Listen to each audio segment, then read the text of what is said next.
And Nick, I have to ask you about it. What was going through your head during the Miss USA competition?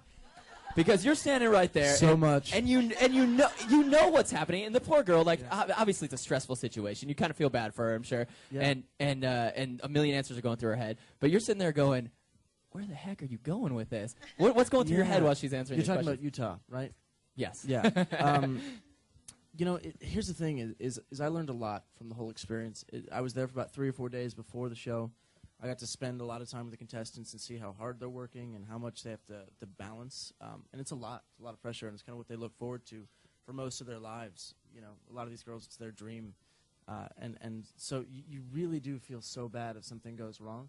And for me and Juliana, our job was just to make the night as good as we could for them, and try to run the show smoothly so they could live out their dream. So when something like that happens, you feel terrible.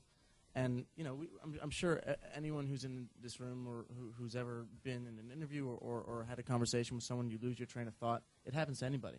And it just happened to her on a public stage in front of a lot of people. But, it happens, and it was an interesting moment. I just tried to keep it together.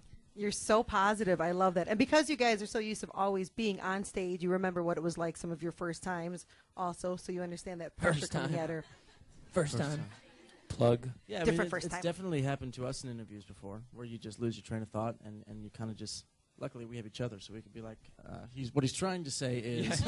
You ever forget the words to your own songs on stage? It's more of a challenge to remember the words to the songs. Yeah. We have a lot of songs now, so we're about to release our 5th record. So, and then we have music from TV shows and movies. So.